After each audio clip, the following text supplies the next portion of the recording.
Good morning. Welcome to the first budget meeting that we have in this session. I want to thank everybody that's out on the crowd today and everybody that's watching at home.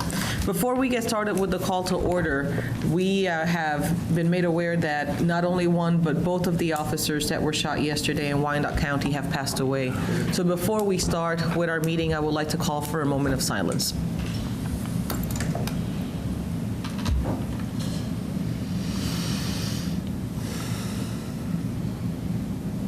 Thank you. Our prayers are with the families and the loved ones of the officers and our family in Wyandotte County. If the clerk would start with the roll call. Mayor DeLisa. Here. Council members Hiller. Here. Clear. Here. Ortiz. Emerson. Here. Padilla. Here. Jensen. Present. Mays. Here. Here. Cohen. Here. And Lesser. Here. Before we start the meeting, there is a need for an executive session. However, we see that Mr.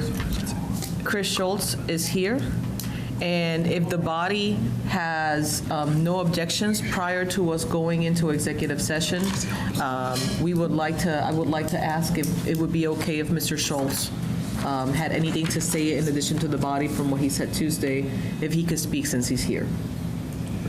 Yeah. There seems to be consensus, Mr. Schultz. Is there anything that you would like to say? Thank you so much for your consideration and time to speak this morning. I think it's really important that when our teammates are in a difficult situation, that we stand with them and we make the decisions that are in the right interests. I was scared to bring what I brought to you on Tuesday. And the amount of support that this community has sent to me since then is overwhelming, and it made me realize that I'm standing for much more than myself. And I hope that you guys see that too. It is frustrating to have to pay lawyers who are talking to lawyers that you're already paying. I know that, and this is a very difficult situation. But I really do appreciate your consideration in this matter. It really has affected my family over the last 4 years, and I really hope that we can get some resolution and move on with this as quickly as possible. Thank you very much. Thank you very much. That being said, I think that at this point in time, we have to recess into an executive session. If the attorney would read the parameters. Yes. The motion is to recess into executive session for a period of time not to exceed 20 minutes for consultation with the city's legal counsel to discuss attorney-client privilege matters related to potential litigation as justified by KSA 75-4319B2. In order to aid the discussion, the following individuals should be present: members of the governing body, City Manager Brent Trout, Financial Administrative Services Director Nikki Lee, Public Works Director Jason Peak, Chief of Litigation Shelley Starr, Associate City Attorney Nick Jefferson, and myself. It is anticipated that action will be taken when the open meeting resumes in the LEC. Do I have a motion? We have a motion by Councilman Cohen. We have a second by Deputy Mayor. All those in favor, raise your right hand. We have 9 yes. 9 having voted yes, the motion passes. We will now adjourn into executive session not to exceed 20 minutes. So they need some guidance, strangers.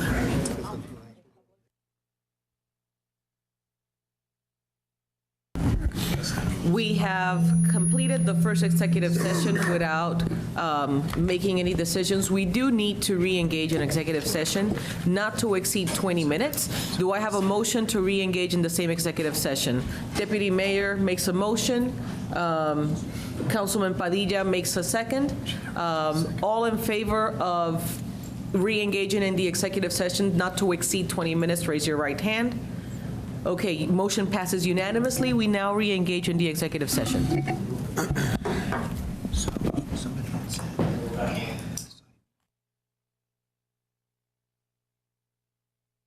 Okay, thank you very much. I see that everybody is back in the room.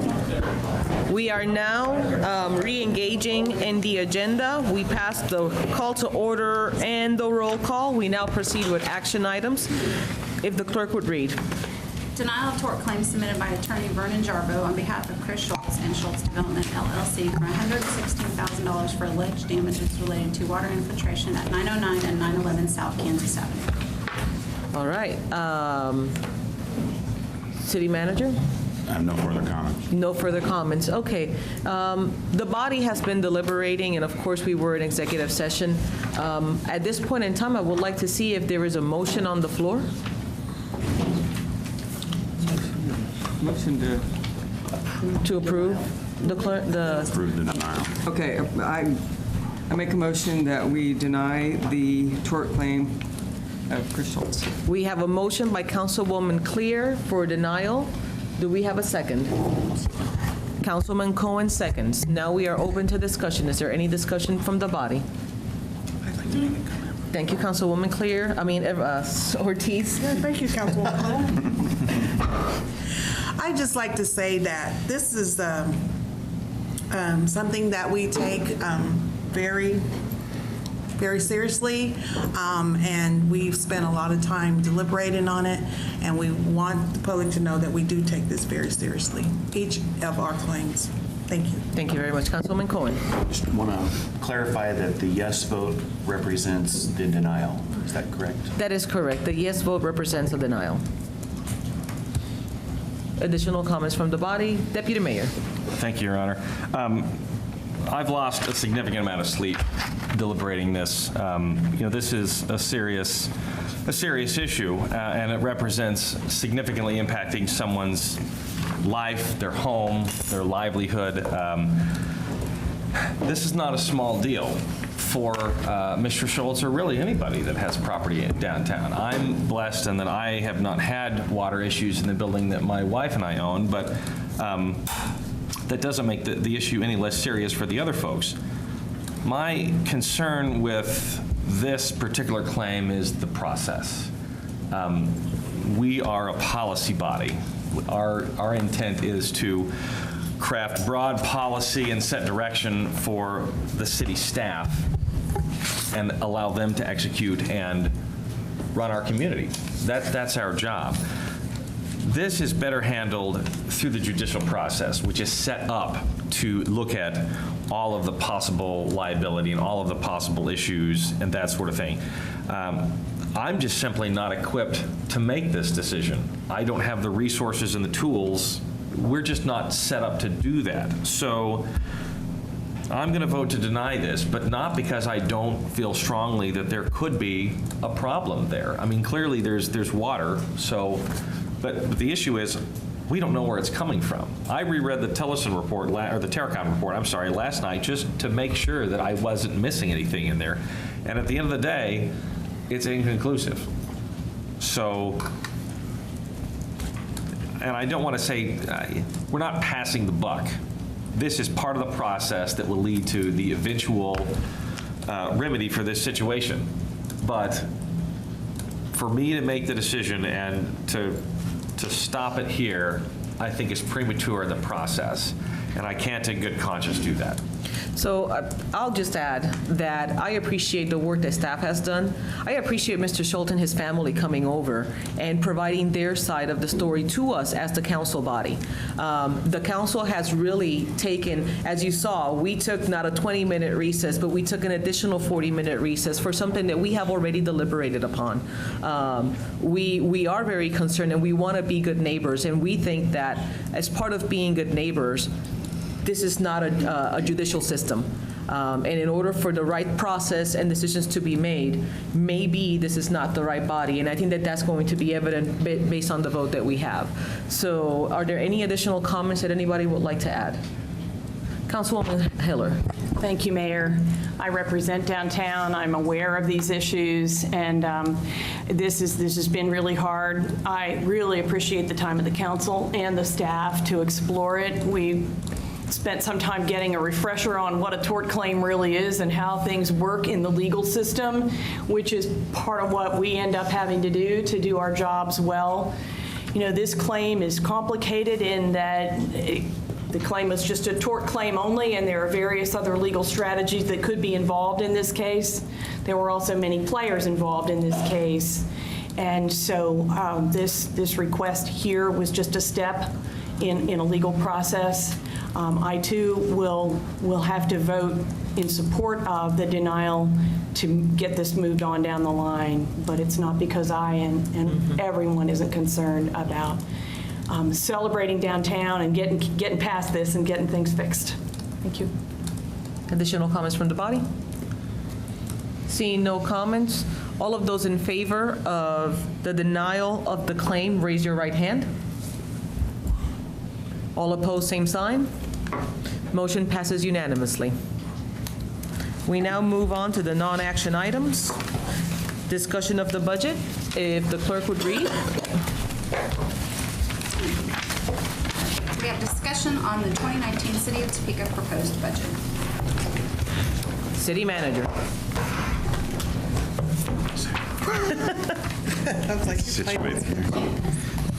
Thank you, Mayor, governing body. It's my pleasure today to begin the process of presenting the budget to you.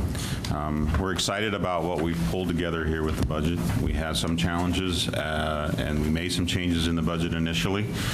We did receive some good news relative right at the last minute, right before we produced the document. We'll go through the changes that resulted because of that good news from the initial one-on-ones that we gave you, and really just outline where we feel we should be relative to the budget going forward with the revenues that we have available. So with that, I'll turn it over to Nick to provide some highlights. Nick Hawkins. Good morning, Mayor, members of the governing body. I wanted to start this morning's discussion, since we have several new faces on the governing body. Wanted to start by doing kind of a Topeka Budget 101 presentation. So you have in front of you a brief presentation that will just hit some of the highlights of what the budget is and what your role as a governing body is. So really to kind of kick off on the first page, which would be slide 2, the budget overview.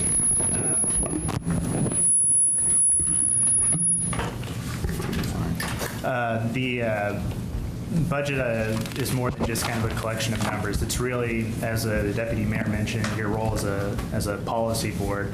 The budget is kind of the policy and priorities in one document. It's your plan for the year. How will those priorities and policies get funded? So from that perspective, the budget is more than just a numbers document. It identifies which programs and projects are going to be provided and at what level of service. Moving on to slide 3. So how we're going to discuss today we'll talk mainly about the departmental budgets, but how we budget each one of the departments, we do it on a fund basis. And the primary one that we talk about is the general fund. And that is a tax and fee supported fund. It's about $100 million. I think actually in the 2019 budget, it's about $94.7 million. But this is the one where most of the services that you recognize as a community, this is where they're funded from. So police, fire, public safety, municipal court, general administration, a number of public works, neighborhood relations, all those departments are primarily funded through the general fund.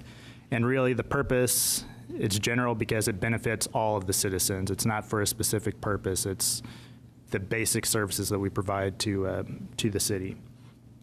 It's a little over a third of the total budget. So when we talk about the budget is $290 million, this represents over a third of that in total budget. We do have fund balance goals for this, so every year we need to maintain at least a 15% balance projected at the end of 2019 that will be at about 22%. And really, 15% is a minimum goal. When you look at what other cities are doing, they're more close to that 25%. So really, at the end of the year, you've got at least 3 months in kind of operations if worst case scenarios happen or anything that might make you have to tap into those resources. The second, or slide number 4 on the second page, talks about the other types of funds that we have. So we have special revenue funds. These are funds that are used for a specific use. So the primary examples that I think of are the citywide half-cent sales tax and the countywide half-cent sales tax that can only be used for street-related purposes or capital-related purposes. Those are, again, about 28% of the budget. We also have our debt service fund, which is a mill levy supported fund, which accounts for all the debt service on primarily our general obligation bond. We do, if there's room, we'll pay for some cash projects out of that fund as well as appropriate with any savings that we have, and that's about 8%. our enterprise funds. Those are utilities and parking. Those operate more like a business. They're user fee supported. And so again, utilities and parking operate based on the revenues that they receive. Water would be. Water, yeah. Utilities, water, wastewater, and stormwater. Internal service funds, these are about 10% of the total budget, and really I consider them kind of an off budget because all of the expenses associated with them are enveloped in the operating department budgets. So they contribute to these funds every year, and that pays for those services for information technology, fleet, and facilities. And then finally, we have our capital projects funds. These are non-budgeted funds, and primary reason for that is so we don't have to come every year and re-adopt those. They're continuing funds that can be spent on for the life of the project in that area. Slide 5 on page 3 is just kind of a reminder. These are the budget. Excuse me, Councilwoman Ortiz. Nick, can you give an example of the capital budget funds? You said they're ongoing funds that... Yes, so I'm trying to think of a good example would be like general obligation bonds that we do. So the debt for those is paid out of the debt service fund, but the operating money, so if we put in $2 million for streets and general obligation bonds, that goes into a capital fund, and then we pay off the debt for that from the debt service fund. So Thank you. Continuing funds. Slide 5, just kind of briefly, I'll mention the budget priorities which you passed in April, and it was really kind of the kickoff to our budget discussion in February.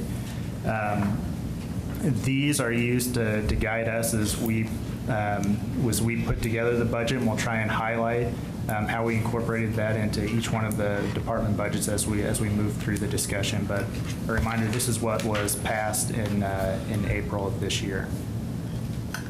And Nick, I'm sorry, if we want to ask questions, how would we go about doing that? Address this. Just Councilman Leslie.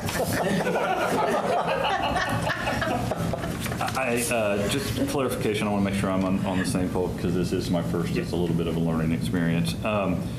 When we go back to the year-end balance, basically what that's saying is we're having a goal of a 15% surplus of what's in the fund versus what we spend, basically. Yes. Okay. Thank you. I'll jump over to the calendar. This may be a little bit small. This is also included on page 14 of your budget document, and I condensed it a little bit to kick it off where we're at today. But the process that we'll follow from here on out is today, Tuesday, and Wednesday, we'll have discussions on the budget. We'll walk through departments, all the different funds that we have in the city, and hit on the highlights for each of those functions. Beginning at our meeting in July, first meeting in July 3rd, that's the hope that as we get to amendments to the budget, that those will be discussed at that meeting. And then July 10th is really the first critical date in the budget process, and that's setting the maximum taxes. And that's, as one of your primary roles as a governing body, is to make sure that this is the level that each one of the funds that is presented in the budget cannot exceed that expenditure amount. And then after that, it's generally procedural. We'll have a public hearing on August 7th. We've had several open discussions about the budget. We've had a budget priorities survey on the budget website. We've had open houses and informal budget hearings to try and get as much public input on the front end as possible. Of course, we still are statutorily required to have a public hearing on a week before we adopt the budget. So that this year is on August 7th, and then August 14th is the date that we have set for passing or adopting the budget. And it has to be adopted by August 25th every year for state.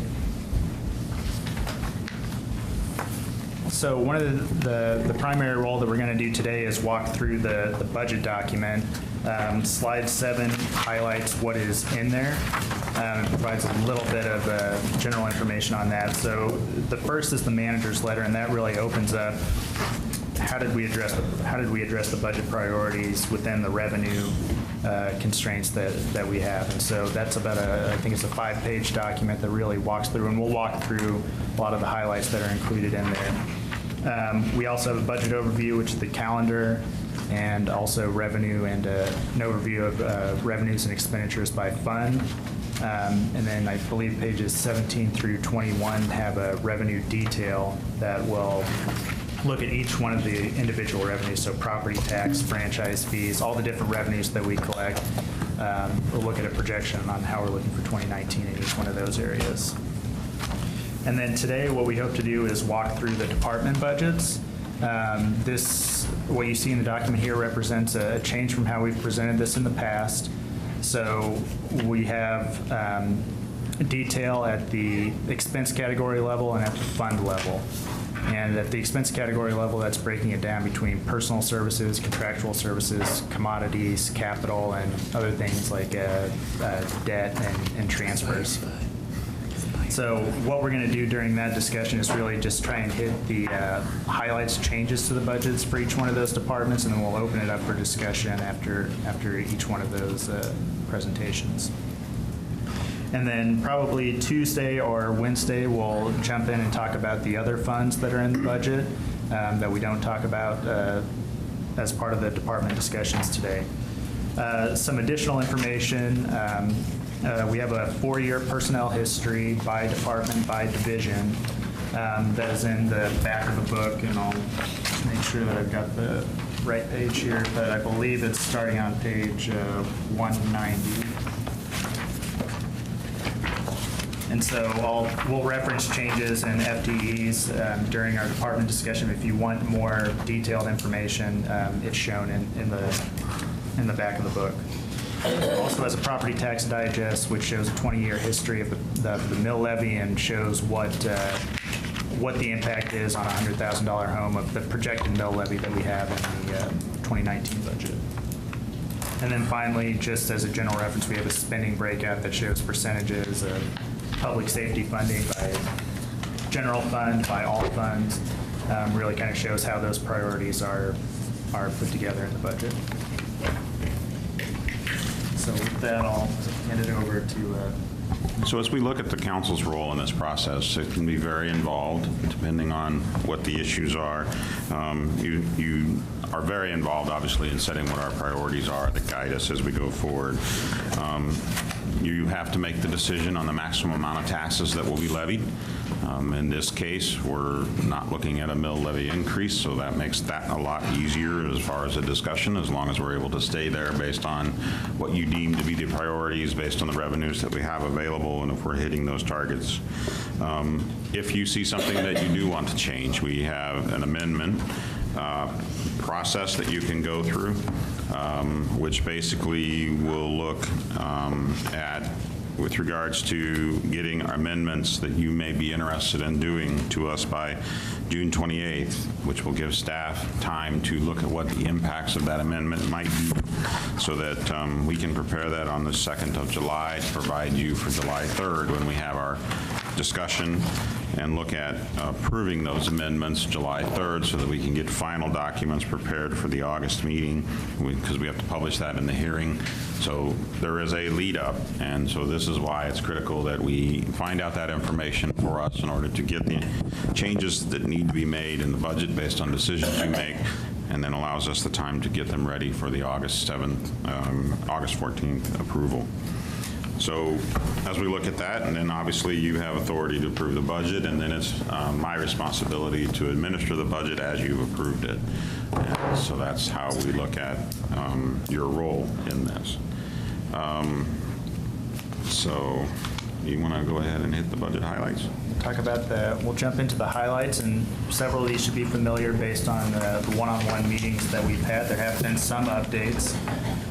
The first thing that I will mention is, as the city manager mentioned, we are not proposing a mill levy increase to the budget this year, we received initial valuations from the county that showed a 4.9% increase in property tax. So a good news story there. We did get a correction from the county yesterday, which changed that based on there were some adjustments to the amount of exemptions.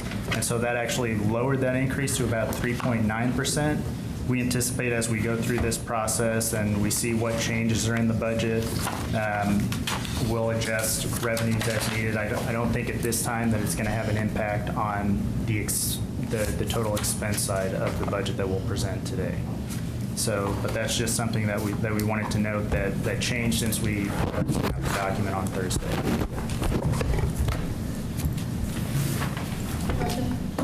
When you say Councilwoman Heller. exemptions, what would those be? So those would be for entities that are challenging their assessment. When it gets to this stage, they're generally ones that would probably be passed by I believe it's the Board of Tax Appeals. And so when we get that valuation number, it includes a total number and then says, these are the possible exemptions.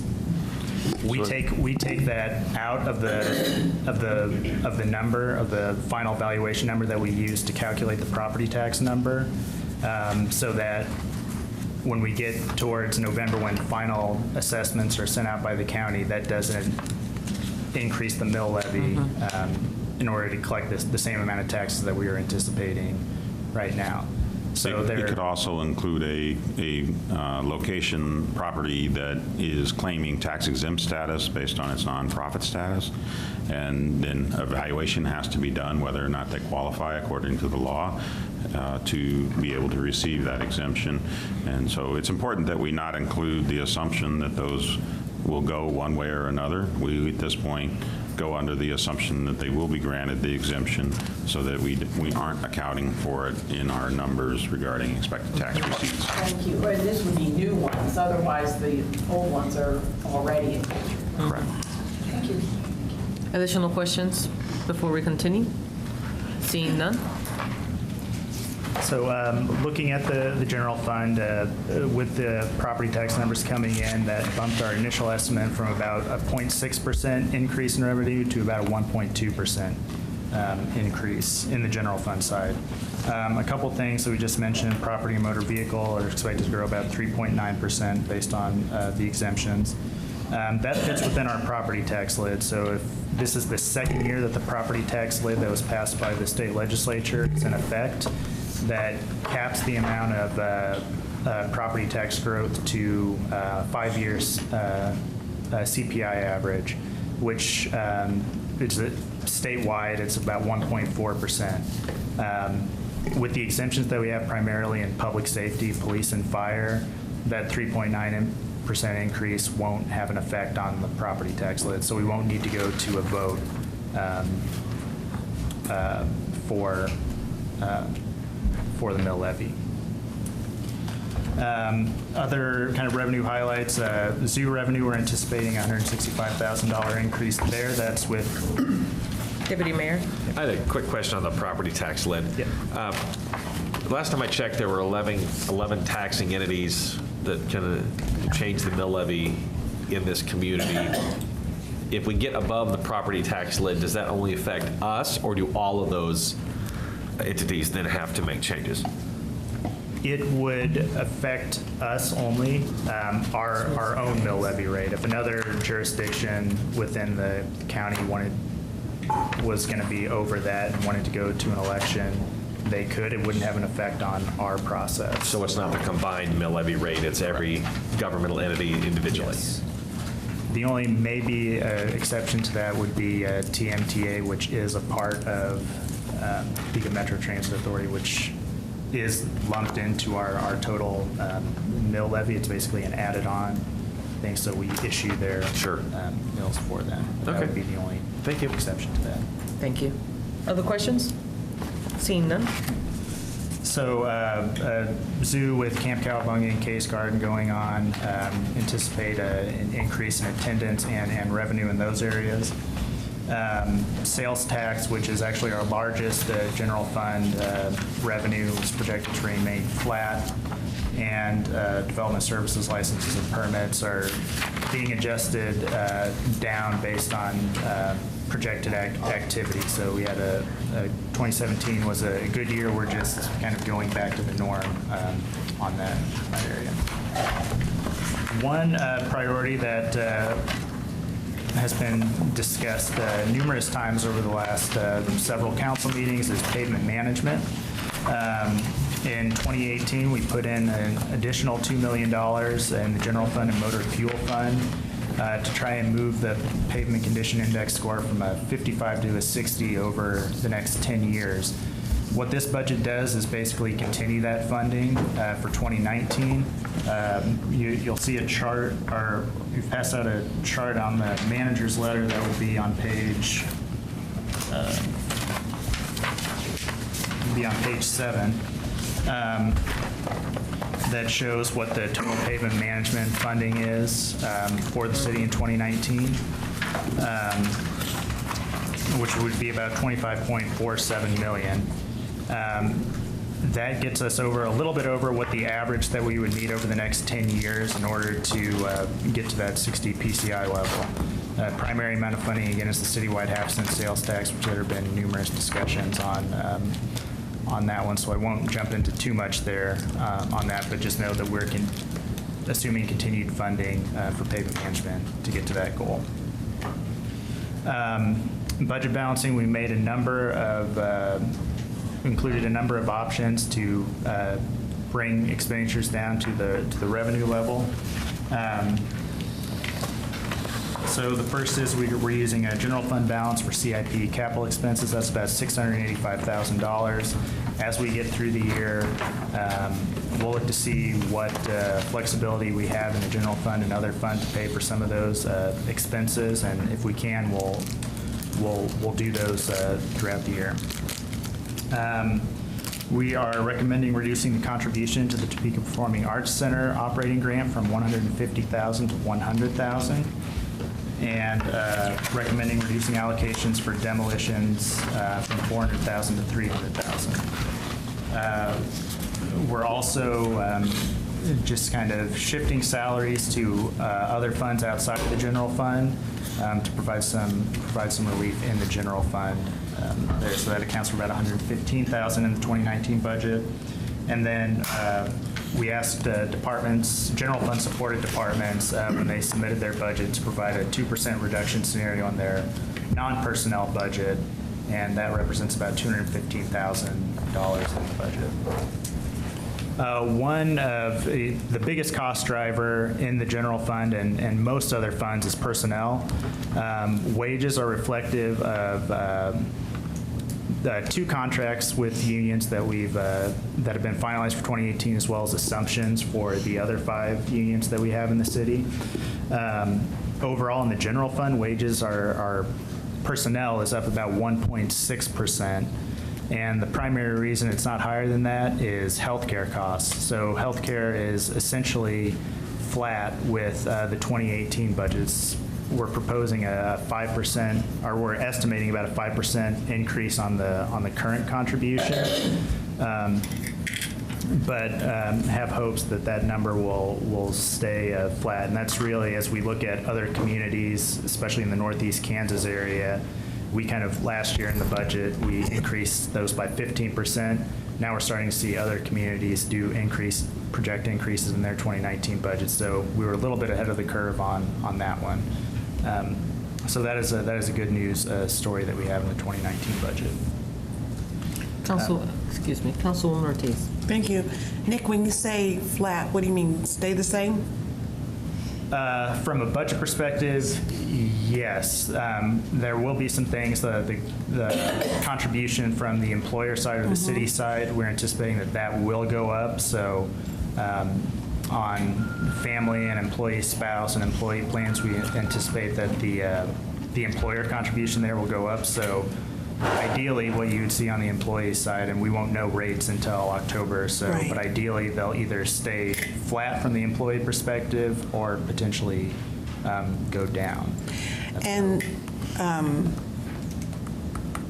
when we get that in October, that's kind of out of our hands because that's kind of the health providers. Is that correct?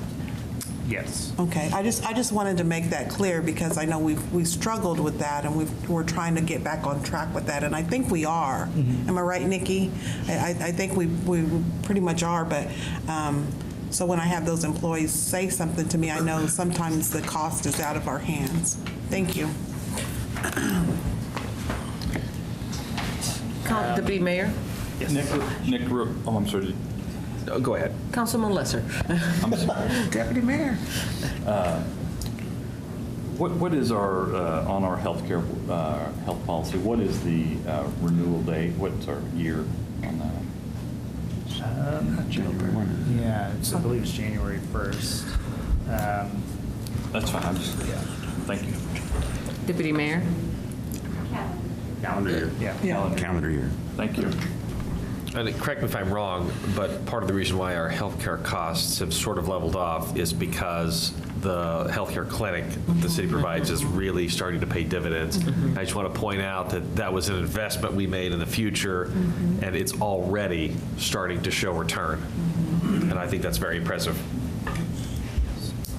And that is a good thing. We're in the 4th year of that the clinic, and just had a call the other day with them, and they've met their performance guarantee that when you look at baseline level, we've seen a reduction. And, so Wonderful. it's a good news story. Additional comments? Questions? Okay, continue, Nick. Thank you.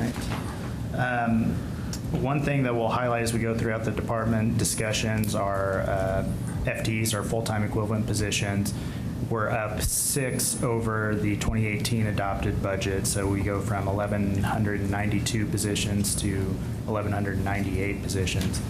A lot of those are based on either consolidation of positions, so we may have had a retirement in one area, which allowed us to fill that with 2 positions at no additional budget increase, or we have as we'll talk about in the departments, we've had a couple where we're adding positions, but they're being supported specifically by revenue. So as we go through the department budgets, we'll highlight what those are, and we can have discussion on that if needed. And then the only other thing that I'll mention is we'll talk about our utility funds a little bit later on today, hopefully. But they are reflective of rate increases that were adopted by the council. And on utilities case, that was in December of last year. And on the parking side, there will probably be a discussion later this fall on potential rate increases on the parking side. So with that, Councilwoman Hiller. Quick question while we're on this overview. Yes. Did we challenge the utilities and other funds with the same non-departmental budget reductions of 2%? we did not. These were only general fund supported departments, and that's really, in most other funds that we have in the city, it's usually one department operating in that fund, and so they're charged with whatever the revenue projections are. That's what they have to stay. That's what they have to stay within. From the general fund side, we have, I believe, 11 operating departments that are budgeted in there. And so when we look at the overall revenue picture and the initial expenses that we have, we go through and see what we think they would need to reduce in order to keep everything flat in the general fund.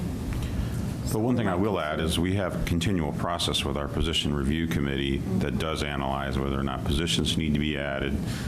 We challenge, obviously, to make sure that we're managing and using that money efficiently. So even though it wasn't a specific challenge to, it was a specific challenge to general fund budget departments, it was not something that wasn't also, I think, internally looked at relative to utilities, and continues to be.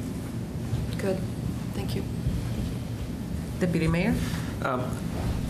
City Manager, there's been a lot of discussion in the public about efficiency within the city as an organization, and You've only been here 6 months, so I wonder if you would take just a couple of minutes and talk about your philosophy behind how you look at the efficiency within our departments and make sure that we are doing as much work as we can, that it's properly balanced across all of our employees.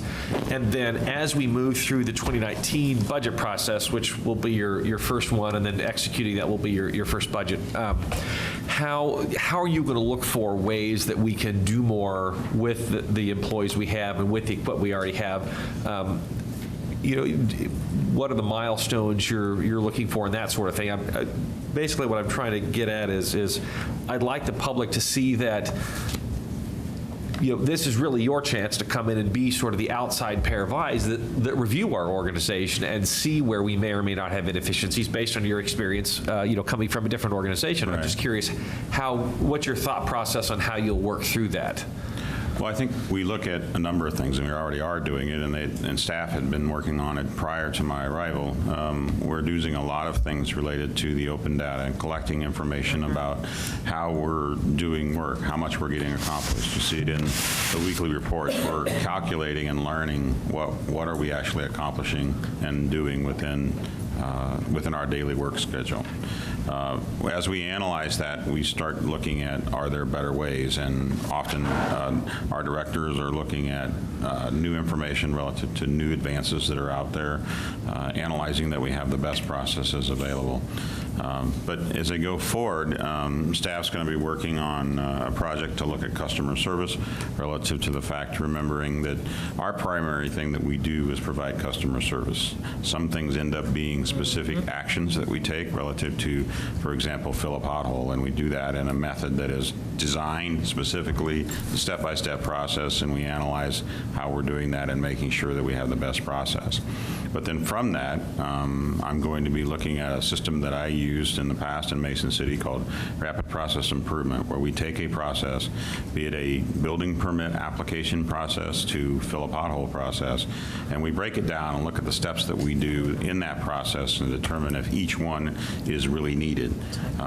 For example, I'll use the building permit one. Is there a person that has to sign off on something and it goes to their desk and they sign off on it, but we wonder, did they really look at anything? And I found that there was an example that was given a long time ago that they weighed every package in a mailroom one time to determine what and they made a note and then they added up the total amount.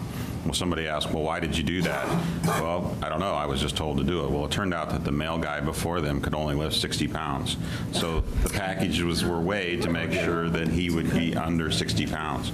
So we need to look at why we're doing certain processes and determine the steps that are necessary in order to be able to accomplish what we do. And that process has worked well when I used it in Mason City, and I plan to look at bringing it here. The issue we have is we have to roll that out. It's, I think staff's already looking at what are our best processes, but we're going to take it to a more formal system down the road. That's excellent. And if you could also briefly talk about how you balance the amount of work a given person can handle and do it well, as opposed to what's the maximum amount of paper they can push around per se. So it's quality work versus quantity of work, and how do you foresee measuring that and ensuring that not only are our folks working as hard as they should be, but that we give them the ability to do quality work instead of just do as much as they possibly can without regard to delivering a quality product to our customer base and constituents. Well, I think that's evident from the standpoint of, as we get further in, we have included a plans reviewer to review fire plans.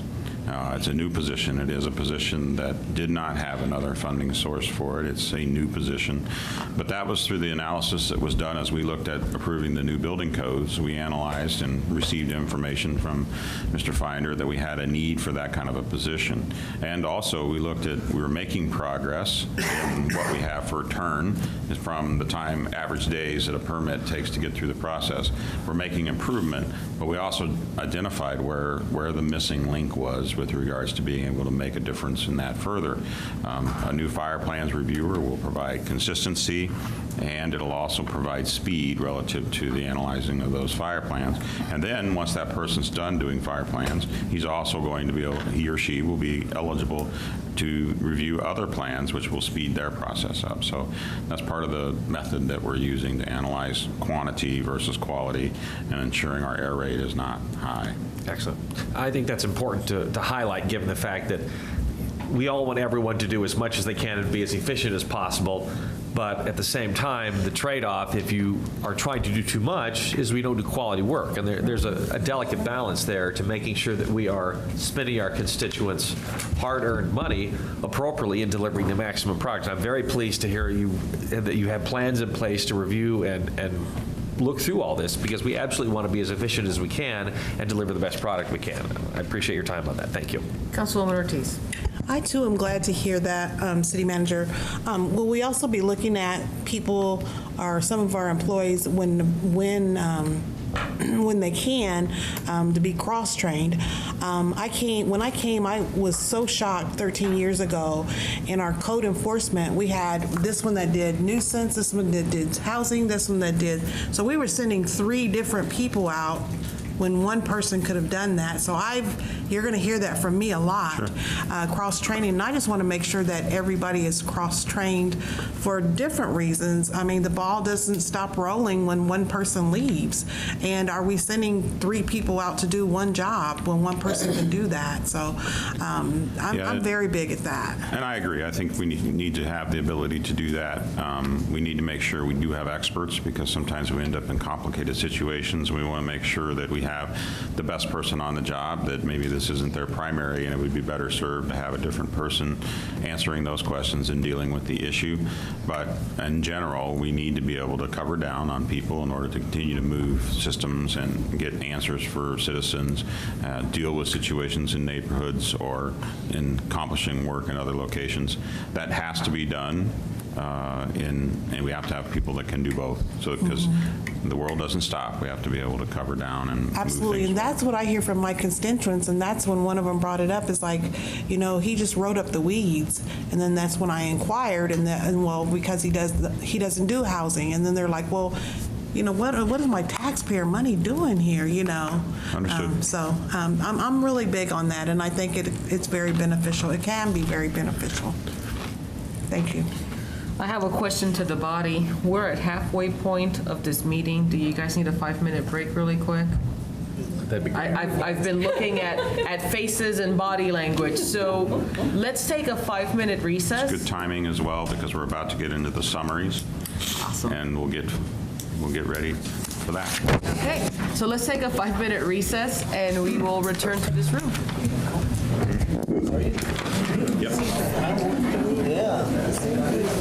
Yeah, look at this.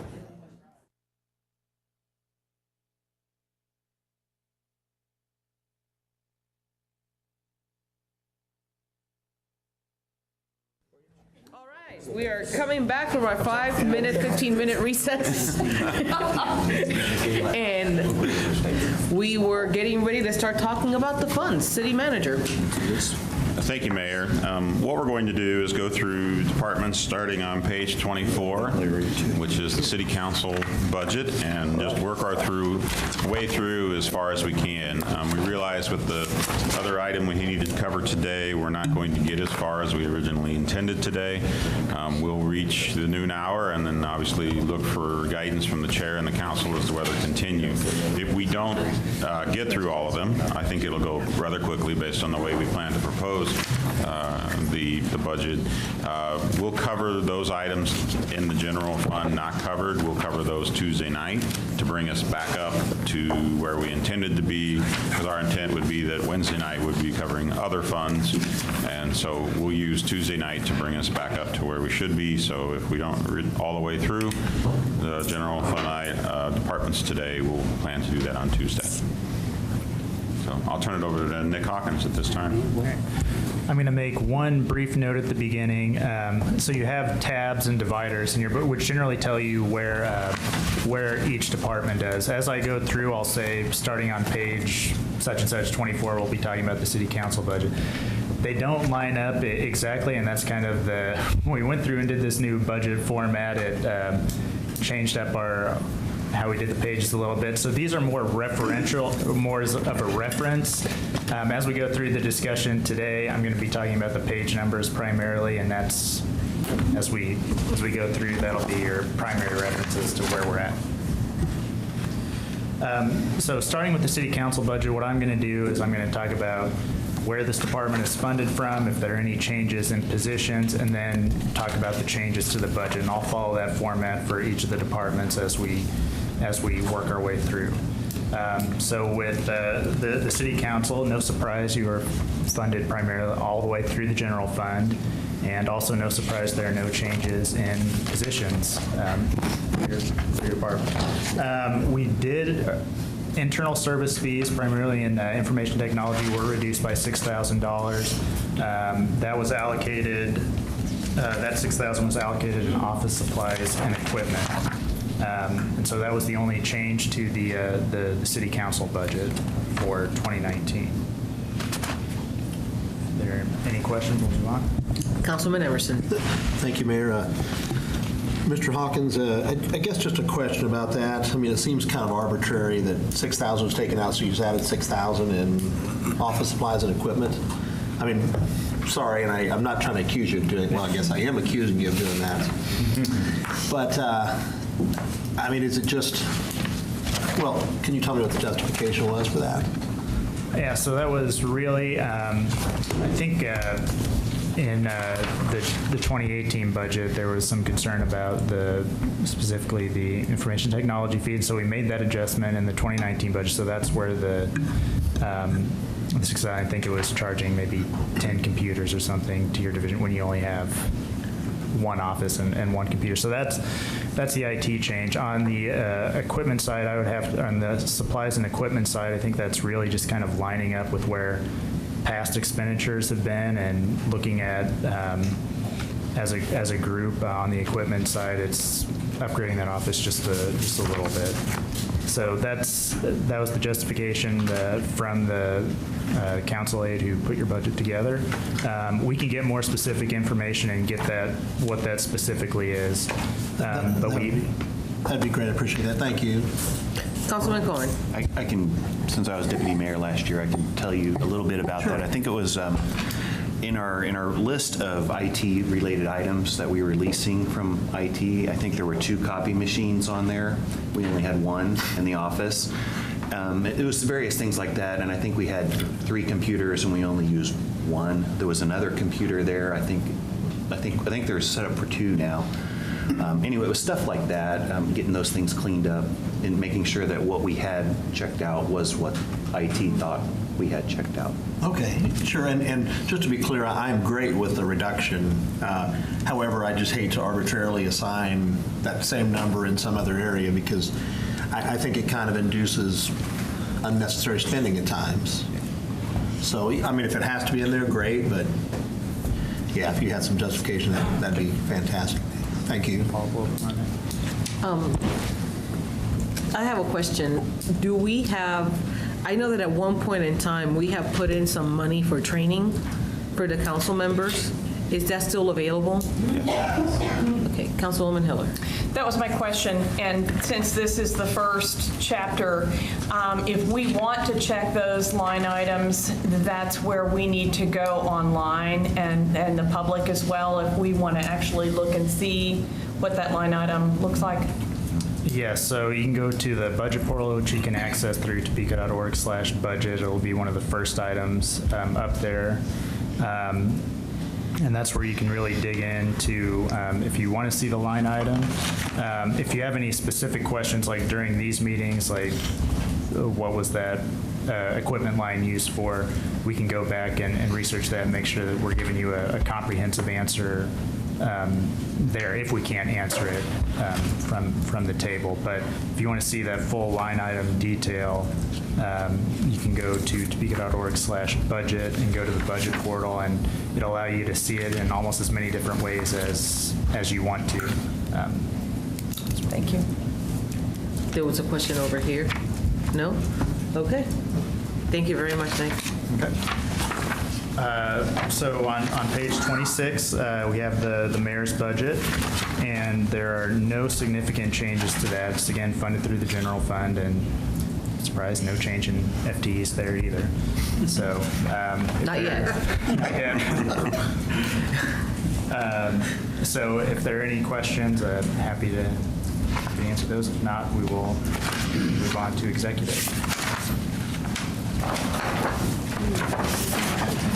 All right, so executive, the executive department starts on page 28. Again, executive is funded 100% through the general fund. It includes 4 divisions: Office of the City Manager, Office of the City Clerk, City Communications, and new in 2019 is Emergency Management. That the 2 positions in emergency management were transferred from the police department to the city manager's office, and now that program will be under. Councilwoman Claire. Well, back on the mayor's, and it has emergency management too, what is that? And there wasn't anything there last year. Page 28? Sorry, page 28, if you look in the top right, it says executive. That's probably part of They're it. kind of out of order, right? Yeah, that's what it is. Because the mayor starts in the council section, and executive starts in the mayor section. It's where the tabs are located is off. And that's why I said I'm referencing page numbers. Yeah. Because that'll be easier to follow than that. And it's a little bit complicated at the beginning because each department is usually only about 2 pages on the. Yeah, it gets easier as you get deeper in. The cuts work better where the tabs had to go. Trying to save paper. Yep, that's what it is. It's why having it on a computer is better. I don't have any problem with tabs. Yeah. Shut up, IT. Thank you, Nick. Thank you, Mr. Leslie. Okay, so you'll see that the executive department is up by 2 positions. Again, that's emergency management. Yeah, and I'll make a comment on that. When I got here, I looked at what we were doing with emergency management, how I envisioned that would work best. It works with all departments across the city and felt that it would be better for me to have management oversight of the emergency management folks. And so made the decision to move them over, and it worked well with as far as when the budget timing was to be able to do that. They're currently, for the budget of 2018, they continue as part of the police department, but as we go into 19, the budget part switches over. The management part has already changed, and so we're starting to look at different things that I'm utilizing Jim for and will be in the future to help with other departments' needs for emergency management, preparation for disasters, those types of things. So I'll jump in and talk about some of the highlights in each of these divisions, and obviously since this is the city manager's department, he'll probably chime in as well on that.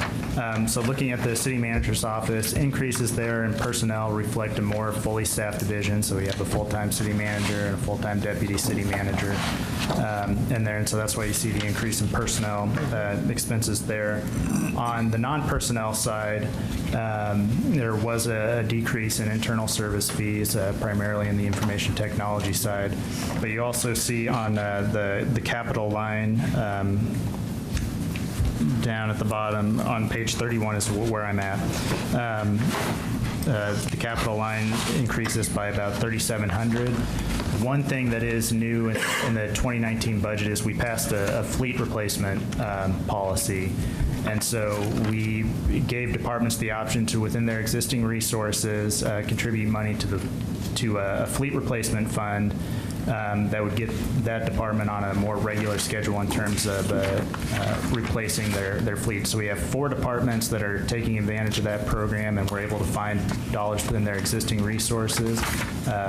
City manager's office is one of those departments doing that. So you'll see the increase there, and that's what that is. The other item I'll make a comment on relative to staffing. Right now, there is a senior executive city, be assistant city manager in that department. So far, Doug and I have been looking at this and saying, we don't know for sure. I don't know. And we haven't had both a manager and a deputy manager for a while. So can we manage the workload is still our question. And rather than take that out of the 19 budget, we left it in. I don't expect to hire for that position, at least for probably the next 6 months. We'll evaluate it after I've been here a year and determine are there particular projects that person could be doing or not doing before we just go and arbitrarily cut. But I also don't want to hire a position and end up in a position of having an extra staff person that we aren't keeping busy. As we look at new initiatives and things that I'm looking at doing, I may determine that that person is needed in order to spearhead those. So rather than make a snap decision, we'll leave it in the budget and then fill it if we determine there's a need. Councilwoman Claire. On the fleet replacement fund, how long does that fund go? Like when it hits a certain spot, do they get a new vehicle then? It's based on the lifespan of the vehicle, so it's, I think for a regular sedan, it may be 7 years. And so every 7 years, you're putting in that amount of money, and then when you get to year 7, you're replacing that vehicle, but you have the funds available to do that. So I Like think a savings? Yeah. Okay. So I think we put in $1 million at the end of 2016 as kind of seed money for that program. So this is where we're starting really kind of the implementation of that in the 2019 budget. Seeing no questions, Nick? I'll move on to City Clerk on page 33.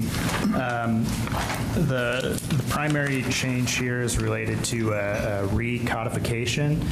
So redoing the code book. That's an expense of about $35,000. That is done once every 10 years. So that is basically a one-time expense that we'll have in 2019. We had some savings in another area that we thought we could increase in here to pay for that. So that's the primary change in the clerk's office budget. Councilwoman Hiller. Is that what is the expense for? Do we hire somebody to do that, or that's not printing, is it? It ends up being part of that at the end. Brenda can cover better related to what each of those expenses are, but it is the company that we hire, and then there's some printing costs. Brenda? So the $35,000 is for that. We'll put out an RFP, and what that company will do, like we have right now, Code Publishing, they will go in and they will do an entire review of the code book as it relates to our laws and how they make sense and as it relates to state statutes. And then the other portion of that is our regular supplements of printing, and we have it updated online every other week. So we have the printing side, and then the recodification is every 10 years we have that done, recodification of the entire book.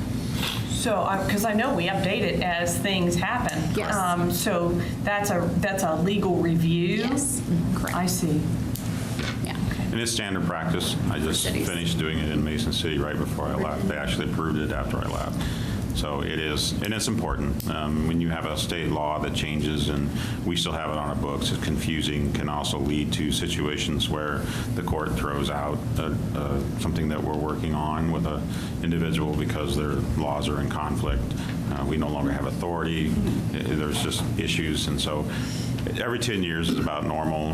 Brenda mentioned the previous time it ended up being about 13 years before it got redone, and so we're trying to make sure that we accomplish that in 10 years, because if you go much further than that, it gets to be a lot of work. My question, I didn't know, I mean, I guess I went through that, but I thought our staff did it shortly after I was first elected, and so that's fine, but sort of we've always done it this way in terms of spending a lot of money on printing, when I'm not sure I know anybody who looks it up other than online anymore. I'm sure maybe you need a couple print copies, but not much. The number of printed copies is reduced. I mean, we don't have nearly the 16,000 number a lot. of printed copies. Yeah. You have to keep a certain number of printed copies in order to be able to show the public. Understood. If they don't have access online, you have to have those certain printed copies available.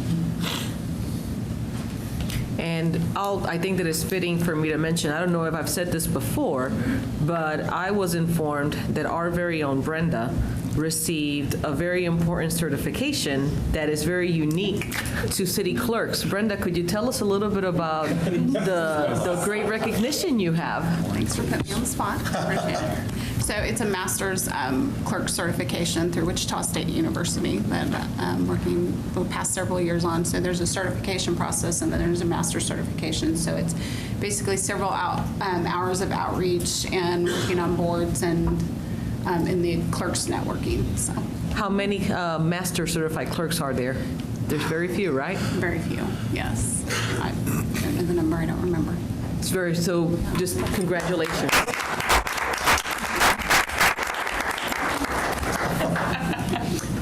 Yes, continue, Nick. Okay. Page 35 on city communications, again, the change there is a reduction in internal service fees, about $13,000, and then also there is a vehicle in city communications, and they're participating in that fleet replacement program. So overall, they're down on their non-personnel side. Emergency management is on page 37. Again, you'll see a bunch of zeros there. It just came over to the city manager's office in the 2019 budget. Similar to kind of what we've done with development services, where it moved from neighborhood relations to planning. We don't have a fully formed budget for that yet, and we'll see as we evaluate throughout the year what those needs will be, and we'll adjust accordingly to make sure that they have operating expenses that they'll use. So that's why you see not really much of a budget there at this point. But we'll evaluate throughout the year.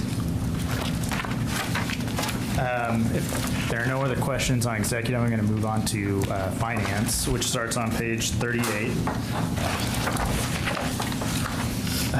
Finance is another general governance department funded through 100% through the general fund.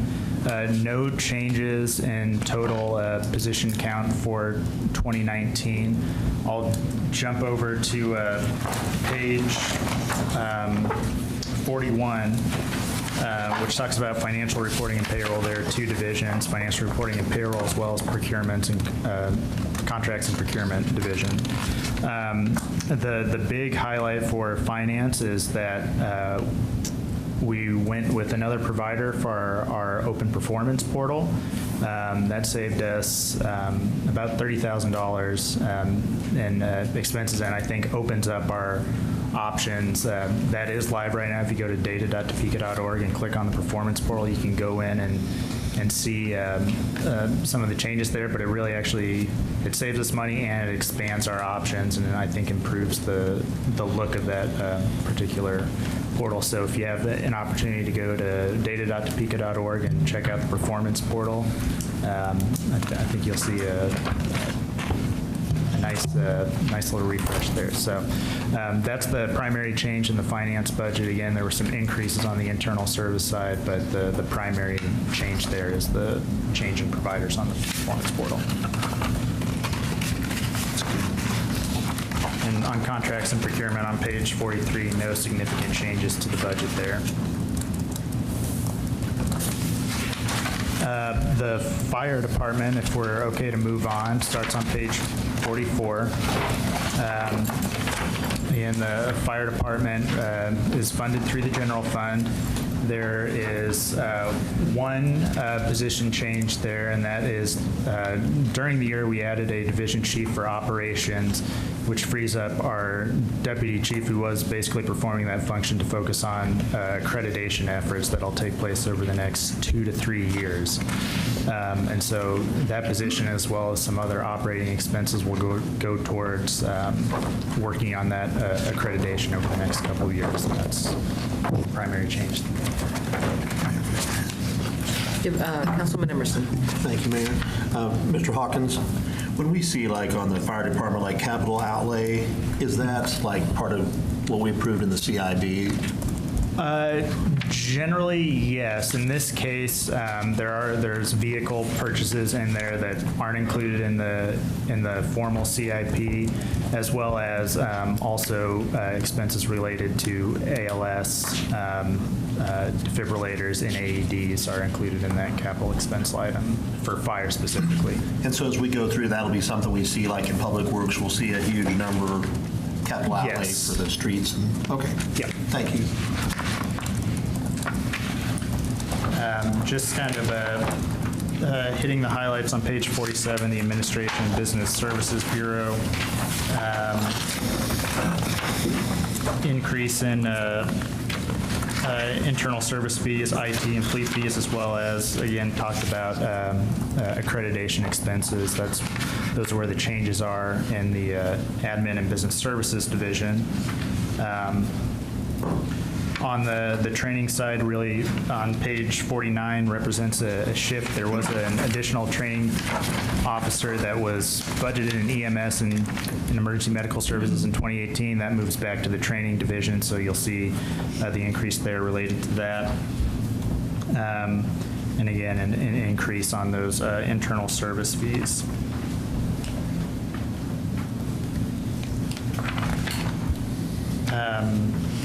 Page 51 is fire prevention. So the significant changes there are, again, some additional training needs.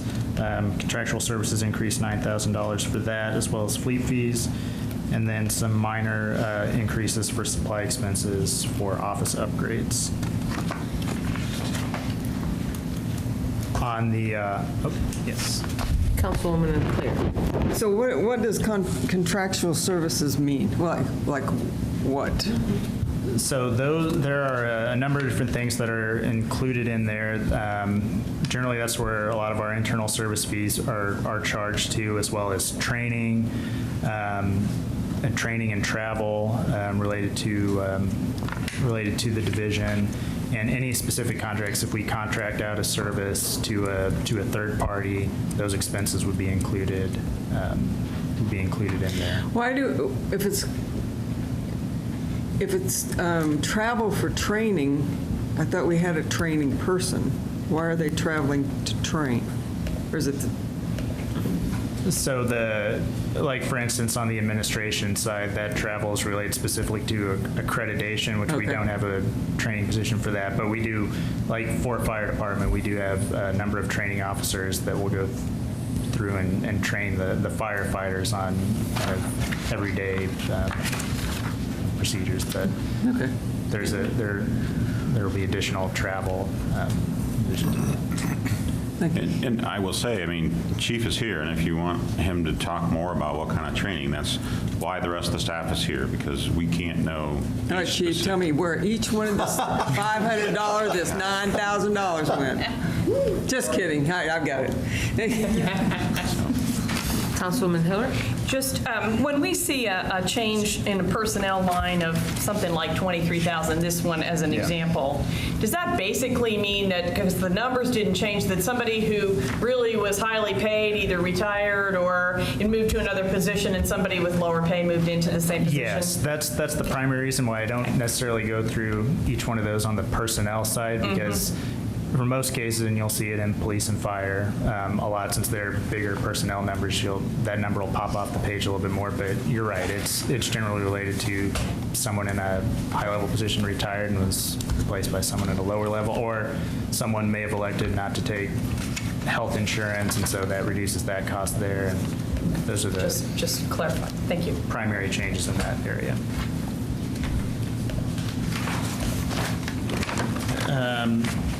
Yeah, and so I did highlight it on the operations side on page 53 that it increased 281,000 personnel services. That reflects wage authority as well as just general increases in healthcare costs for those employees. Councilwoman Claire. I just want you to know, I love this little changes in budget. I love that little blurb down there. Good job. Thank you. Appreciate that. The only other thing that I would say on operations is we do have a vehicle for replacement truck for a shift commander, but that is the only significant add to operations. And then finally, we have on page 55, emergency medical services. Again, this includes the transfer of the position over into training, so you'll see a reduction on that side. And then capital outlay, we talked about just a little bit earlier. Those are expenses related to ALS, defibrillators, and AEDs. Councilwoman Ortiz. Thank you. I'm going to take you back just a second. Where are we at on our fire trucks? So we replace 1 to 2 apparatuses per year, and they're on about, I believe, a 15-year life cycle right now. And I don't know if the chief would correct me on that, but He's shaking his head yes. Are we current? Replacement schedule for the vehicles. We're online. Gotta go to the microphone. Come on down. We are online for replacement schedule. And obviously this year, I think we received 1, and then this year we're going to be doing 2 replacement apparatus. Some of these apparatus are over the 15-year lifespan for them. We kind of get parts for them, or we're having to have them refurbished just to be put on the fire apparatus. If I may, Mayor. Chief, how many are over the 15-year? So are we on a good schedule, or how many do we have out there? We are on a good schedule within the next few years that we're going to have it where our spare apparatus is in 17 and 18 years of age, which would have to go in service if one of the frontline pieces of apparatus was taken out of service for preventive maintenance or for major repairs. Okay. And the reason I asked that is because at one time we weren't in a good place. We had a gas tank fall off while they were on their way. We had black smoke coming out, so that's important. It's important to me to know that the guys have the proper tools that they need. So we'll get 2 this year. Is that what you're saying? You can get back with me. I just kind of would like that rundown. Yes, ma'am, I can get you the schedule for the replacement. Obviously, we have to work with finance and budget and procurement to make sure that we are doing it in an appropriate way. Okay. Thank you. I'm sure we are. I would just feel comfortable just knowing that. Yeah. And just as a reference, you wouldn't necessarily see that expense in their department budget because that's general obligation. We pay those through general obligation bonds, and so that's the debt service for that is and that's what I'm looking for. So thank you for that clarification. Thank you, Madam Mayor. No worries. Any other questions? Okay. Thank you, Nick. Next department is Human Resources, and that starts on page 56. It's really the only department in the city besides council and mayor that's only one division. There will be further discussion on some of the HR functions when we get on the other funds and the risk funds in particular. But for HR, from an operating standpoint, they operate out of the general fund, the workers' compensation fund, and the health fund. And those are really just related to positions on those other 2, workers' comp and health insurance, when we talk about operating funds. No change in terms of total position count. And the one change to the budget is reducing the Topeka Way to Work program by 5,000, and that lines up with where expenses have been for that program in the last couple of years. So, Councilwoman Ortiz. Yeah, and thank you for looking at me, because I have an issue with that. I have an issue that it was cut last year, and I have an issue this year. We can't hire more kids if we don't have more money. And I think I can't scream that enough. We need to look at that. There's kids out there that need jobs. So I will be getting with Ms. Lee to see where we can find more money and get more money. The first year we had this, what we did was we had people apply from everywhere, but there was no income guidelines on it. And so we had kids out there that were able to apply and get the job.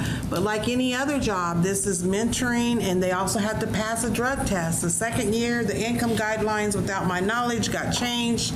And so we were able to, a lot of those kids couldn't pass the drug test. My thing is, I'm sorry, welcome to the real world.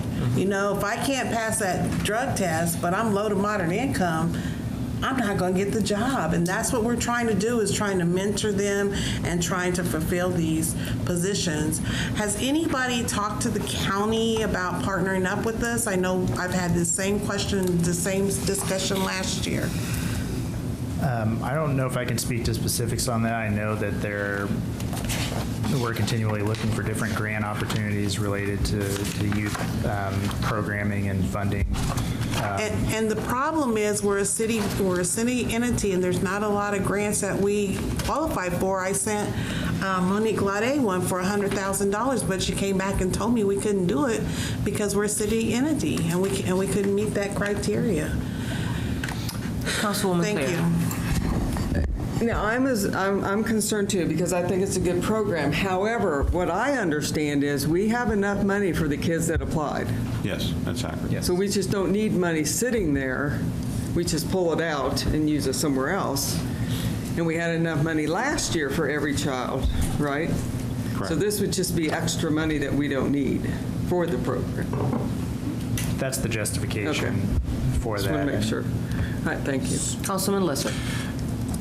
The only thing I would like to state is I kind of support what Councilwoman Ortiz says, and that's great that we do have the money. Obviously, maybe we haven't then look at expanding it so we can get more participants in it. I bring that up because one of the challenges that we do face as a city is more jobs than qualified workers that we have, and I look at this as an opportunity to start bringing those individuals the skills to get into the workforce, so we can help to address that issue that we have. The other comment that I'll make that we're struggling with is how do we manage the ability of these kids at the high school level that we're looking at is limited, and what we can have them doing, and do we want to have staff members that are babysitting kids because there's nothing that they can do. We're trying to make sure that whatever we provide for time when they come is something that's productive for the department and productive for the child, and so we're looking at what other ways can we manage this. We get into the position of making sure, is it better, are we better served to look at a college freshman or a college sophomore when we're trying to mentor rather than a high school? Not to say we get away from the high school situation, but would we be better served for the department and the city as well to look at that? So that's what we're looking at.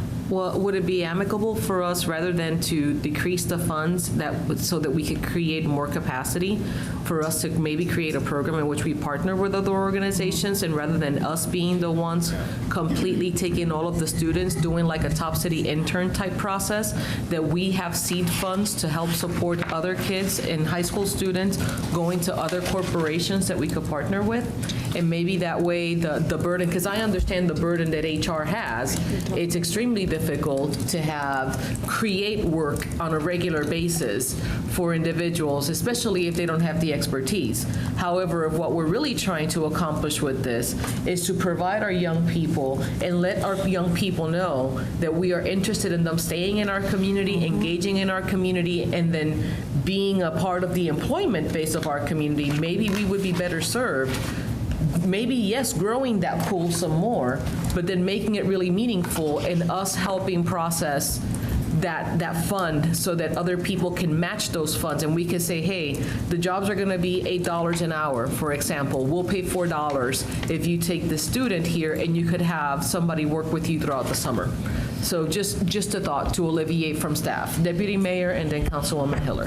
Thank you, Your Honor. So I've often wondered that myself, because there's already two programs in this community that are fairly well successful. Forge and the Chamber run a really top-notch intern program, and then Topeka Youth Project also has youth employment opportunity that's fairly successful. In fact, I got to attend their finale dinner a couple of months ago, and those programs are really well run. They're already in existence. They've already got employee partnerships. So I guess I don't understand why we're reinventing the wheel with our own program when we could partner with those and make our positions available. I still agree, with the income guidelines and that sort of thing. And the goal is to get folks that wouldn't have these opportunities these opportunities, but, we only have so many positions where it's acceptable to have young folks working in. So if we have the ability to help other people get jobs in the community, I think we should, absolutely. Councilman Lesser. I think Hiller was first. Yes, Councilwoman Hiller. Well, I just wanted to echo some of the comments. One of the challenges we have as a city, and we've talked about it with other issues as well, and this is one, is the city doesn't have to do everything. We can support and encourage things in the community without getting ourselves in side businesses that maybe a city doesn't need to do, or that we as a city aren't equipped to do at that time. And this may be one of them. One of the things that Councilwoman Clear and I are involved in is a talent development work group out of Momentum 2022. And in particular, we're looking at inventorying what employment programs are out there for young people as well as for adults that are in the more traditional workforce, because they're scattered, and just being able to find out about what ones you could get involved with is fractured. There also are new things coming online. A young man who was a youth project grad years ago, Leo Espinosa, is doing, he says for the young people, a job shadowing program is better. And in fact, he wanted to apply to run our program this year, and it was a little too late, and it was already underway. But to take students so that maybe they'd get a chance to shadow at the city and elsewhere that could actually work into jobs and kind of job testing. So there's a lot of movement. So if we leave this money, but keep an eye on what might be the best way to invest it for kids by the time spring comes up again next year, I think we might be surprised and really pleased at what's happening. And I'm going to call on the city manager, but I'll say this much. It is crucial to me that we have a robust program for our teenagers. Not the college students, because the college students can get internships, but I think that one of the crises that we're seeing nationwide is development of soft skills. I can tell you, because I'm dealing with it right now, I see it on a regular basis, there is a lack of understanding of soft skills. If it takes me taking this on and supporting the staff so that we could come up with a comprehensive project, and me giving my commitment that I will personally reach out to businesses so that we could figure out a way that this could work, I am happy to do so. City manager. I know Councilman Lesser was next. But while he's talking, I'd like to invite, have Jackie Russell please come forward, and then she'll make some comments. Councilman Lesser, please. Interestingly enough, I had a little bit of a conversation on task with this with Chief Duke this morning, and it came around my son, who's in Wichita, who wants to be a fireman. And they have a program down there where basically on Tuesday he went to a fire station from 6 o'clock in the morning till 7 o'clock at night, and he wore a short shirt that said observer, and he went with them on calls, he ate with them, he worked out with them, he cooked dinner with them, and then on Thursday he visited another fire station, and just absolutely excited about what he's doing. He doesn't want to get paid, didn't get paid, but it gave him that experience to understand what they do, how they do it, and they're using it as a farm system to get kids interested so they can have future employees that they're looking at. And we don't have a program like that here. He's also done some ride-alongs, because he was interested in the police department as well, that Chief Cochran has been gracious enough to, he's gone on some of those, but we could have the same students that have interests in those. And most of these kids aren't looking for getting paid to do that. Obviously, the expense of a shirt, the expense that funnels down because, someone's, we can't just turn them loose, obviously. But those type of programs, while the cash investment can be, quite small, down the road, it gets him on the path. He's going to get his EMT now. He's experienced about that, and I hope that he comes back to Topeka. But I think there's a variety of kids out there we can grasp at that age to get them interested in this. And it's no secret, especially on the police department, that we're struggling to fill positions and competing with other.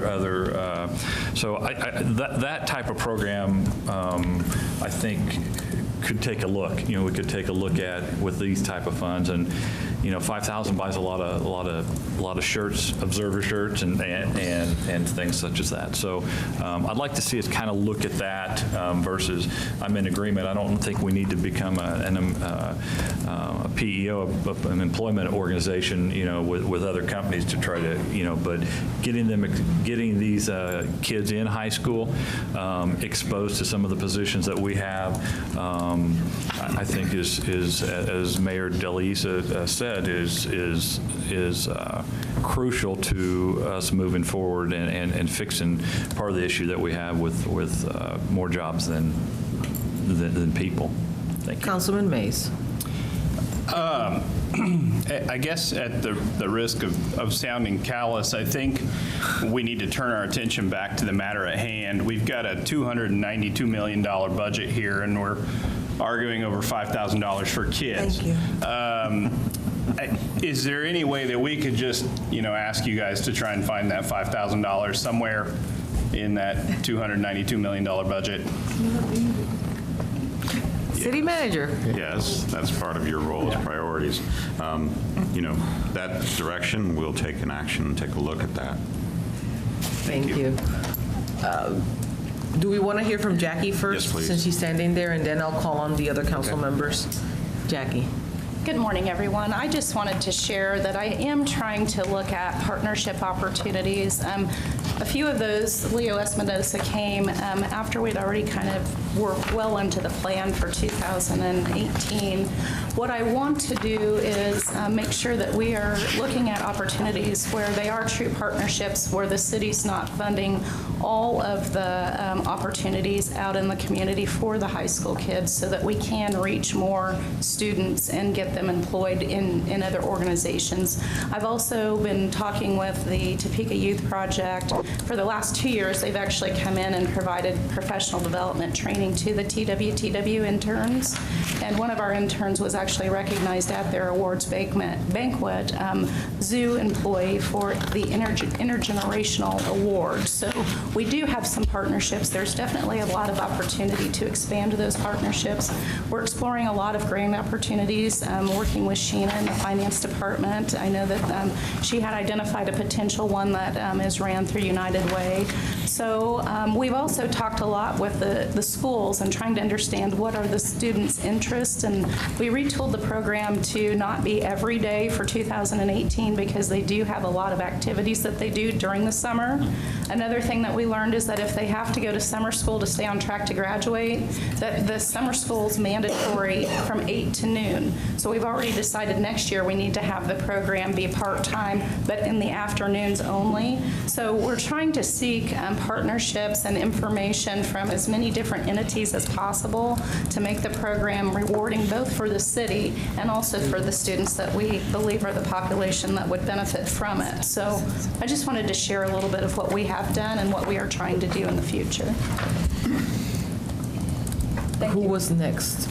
Oh, ladies first, please. Councilwoman Claire. Well, I just wanted to make sure, we do not need the $5,000 for the program. The program is set. So we don't need to find $5,000 to fund the program. We've already funded the program. Right. I think the key that we'll do, we'll go back and provide you a report. We'll look at the funding level, look at the partnerships that she's mentioning, determine whether or not the funding level will support the program with the partnerships that we're looking at, and determine whether or not it would be a recommendation to eliminate the 5,000 or continue it. But it is something that through initial analysis, it wasn't needed, but we'll make sure and verify and explain what the impacts, what the 5,000, whether it would be needed or not. Jackie, how many kiddos are there this year? This year we have 12. Okay. Thank you. Deputy Mayor? So we have an Economic and Community Development Committee, and a lot of this type of work really falls under that wheelhouse. And I'm wondering, how do we engage that committee to look into this program and see how that's working and that sort of thing? I've never quite understood, this program came, out of your recommendation, Ms. Ortiz, but all of the other work we do like this runs to the Economic and Community Development Council, but for this one thing. So I really like to have that committee get engaged and look at the partnership opportunities and look at, can the private or nonprofit sector do this cheaper, faster, better, stronger? Not that you haven't done excellent work, Jackie, but, and I love the fact that you're already out there partnering with those organizations. That's fantastic. But again, part of our process is those committees look at, is this the role of government? And can a nonprofit do it better? I just think we should at some point have that committee take a look at this and see where it is. So if that needs to be a motion, I'm happy to make it, but I think it's an excellent endeavor to make sure that these young folks get jobs and get those soft skills because they're critical for their future, and I'm very pleased that the city is working on that. I just feel like there's more room for partnership, and that committee is all about creating partnerships. Okay. Councilwoman Ortiz. One of the things, if you work with young people, you will find out they can't even put a resume together. It's terrible. It is very terrible. If you work with these young people, you will find out that they can't get a job because they don't have any references. They don't have any background history or anything like that. And so what this does is it enables us to mentor them, to go in, to help them do those things, to get a job so that they can get jobs when they get older, when they get in the college area. And it really saddens me that we have this huge budget. Thank you, Mr. Mays, for pointing that out. And we can't even agree to invest just a tiny, tiny bit in our kids. And that's really sad. When I was coming up, low to moderate income, the city had a program, and that's how I first learned how to do copying. Today, that's what I do, is copy legal documents, because the city then invested in, and I'm trying to think of the name of that, where they had probably about 100 kids all over. I know 501 used to do that. But we're getting away from that. I've even asked Mr. Henderson to hire some kids. But we go back to the liability and all that. At some point, we've got to get back to the basics and really start training. If we want them to be citizens here, if we want them to, we have to invest in them. We have to listen to them. And that's why I was hoping with the county, we've got Parks and Recs, we've got that could use counselors, that can use at the pools and different areas. And so I'm hoping maybe we can get the county on board to maybe get some funding, because $5,000 is such a big issue to invest in our kids. So maybe we can get more funding and more partnership, just to see these young people. And if you ever met them, I had one stop me at the store and thank me for their school clothes, because that's all they're going to do is take that money and pour it right back in our community. So I hope, we got this budget was $50,000 and it got cut to $30,000 because quote unquote we're not using it. Well, if we weren't so worried about putting all these things in place, which I understand rules, but that's what cut us out of a lot of the rules. I think we're really researching it, and I think it could be done that we could get more kids, and not with less money, because with less money we're going to get less kids. Thank you. If I could briefly follow. Deputy Mayor. And that's exactly why I advocate having the ECD committee look at it, because if we can't use the money for our program, then it should go to a program that can use it, and that's the committee that handles that sort of thing. We could use it if it was there, and we didn't have such strict guidelines. Well, but we don't set some of those guidelines. That's set by agreements with insurance companies and state and federal law. I'm not talking about that. I'm talking about whether it's how they apply and what they need, the guidelines there. Well, but there's only so many kids we can hire. Well, why don't we recess on this issue. It seems like there is already an understanding for staff that there is an interest in looking at finding more funding and seeing the feasibility on how those funds were going to be utilized. And one more thing before we do. Richard, can you come up here, Richard? This is a prime example of a kid that came through that system, not in Topeka, right, Richard? Correct. Give us your testimony. Yeah, no, when I was coming up, I grew up in public housing, and there was a program, Job Opportunities for Youth, that I did participate in. It did open my eyes to a wide variety of job opportunities. I did pick up some skills. So it is beneficial. I support it 100%, just to get the kids into different environments, and working with municipal government is a job opportunity or a skill set that your general high school student wouldn't have an idea of what all goes into it. So thank you for giving me an opportunity to share that, but I think it's a great idea, and I hope it stays in the budget. Thank you, Richard. Okay, so we will recess this conversation, and we will continue it later. I think that I look forward to Nick providing us via email some information and city manager with regards to your analysis. Is that okay with the body? Because we're getting close to the noon time, so I just want to keep. This is one of those parking lot items. So, Councilman Emerson. Actually, I wanted to ask you a question about a different subject, if I could, to Yes, sir. Mr. Hawkins. On page 56, kind of the middle of the page, you have allocation by fund. And is that allocation of expenses by fund, or I guess, can you explain what that means? I mean, workers' compensation fund, like 96,000 for 2017. What does that mean? Yeah, so first off, it is an allocation by expense in that particular fund. So in both workers' compensation and health, those are personnel costs primarily for employees that are within the HR department. As you'll see, I think beginning on page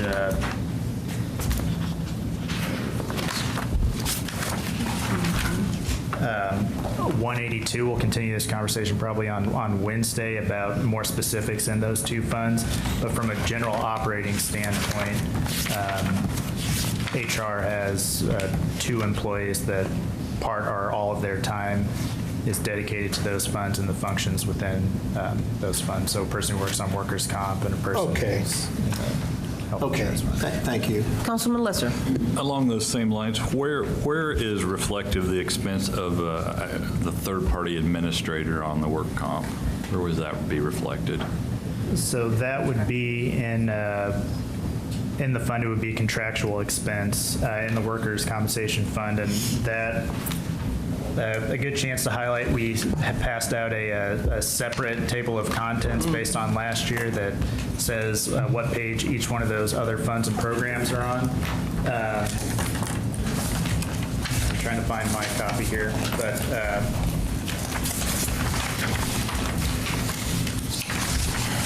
I believe that would be on page 183 is where we'll talk about the workers' compensation fund and where that expense is. Yeah, risk fund.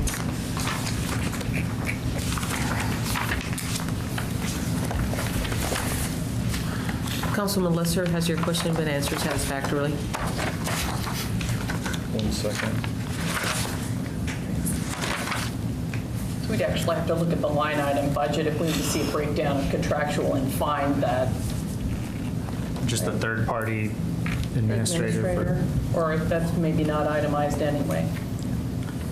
We can get that information to you.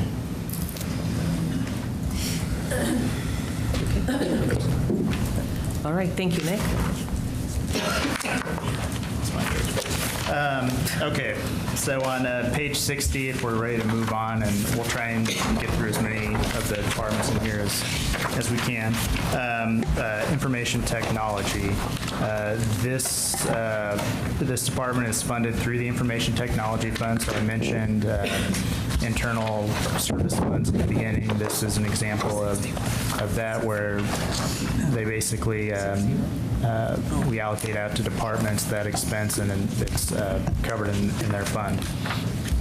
So the primary changes for information technology, if you look on page 63 to Councilman Emerson's question on capital outlay expenses, for IT, their budget basically reflects what's in the capital improvement plan. As I think it's been mentioned before, in some cases, they actually have contractual services that are in their lease payments, essentially, for different capital expenses that they have, so it's included in a lease payment. But their budget is reflected of what was passed in the 2019 to 2028 CIP. In addition, looking at page 65 on computing division, increased $60,000 for enhancements to security system, so basically security enhancements for the department. And then on page 67, reduction in telecom for fiber maintenance and supplies of about $130,000. So those are the primary changes in the information technology department.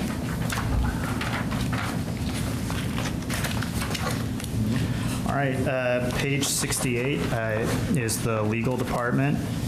And again, no changes in FTEs. They are funded through two funds, general fund and the special liability fund. Both are mill levy supported funds. The special liability is primarily mill levy supported fund.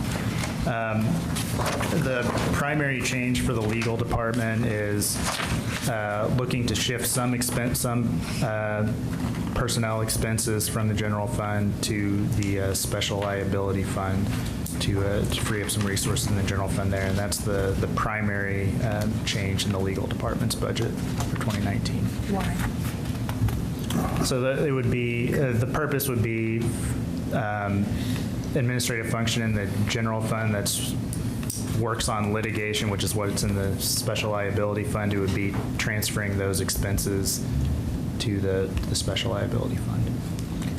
Councilman Emerson. Thank you, Mayor.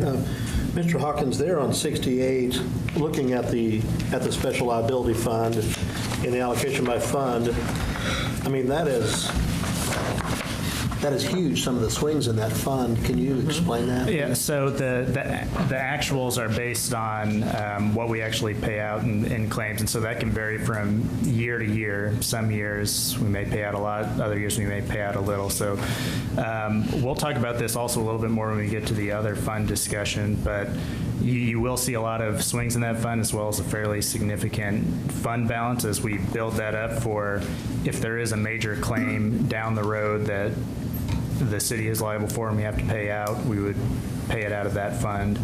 And so you'll see some swings there. Some years we don't pay out a lot. On the budget side, what you'll notice is probably a big shift down in 2019. We haven't yet done the contingency for our mill levy supported funds.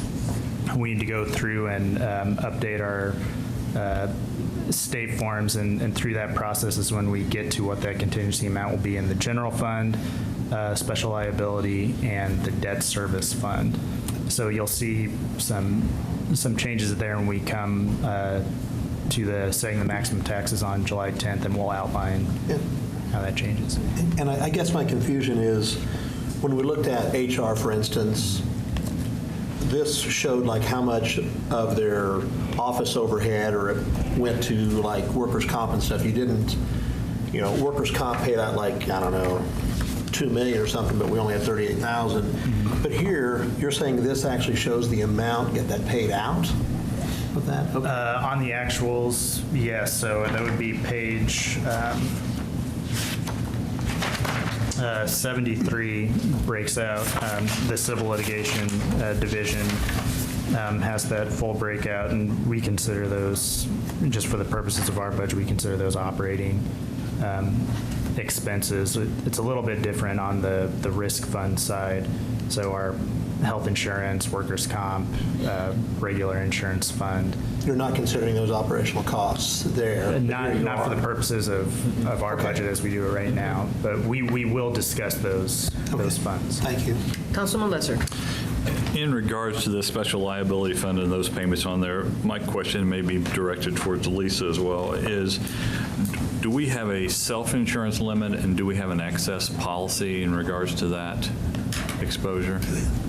I don't know the answer to that question. Well, I believe beginning in 2019, when we get to the insurance page, we have purchase excess liability coverage for general excess. We already have it for workers' comp. Nick, in the back, I see Jackie's head Yeah, nodding that Jackie she can knows answer the that answer. question better. City Manager, would you Jack- mind calling Jackie? Jackie, please come forward and help us answer this question.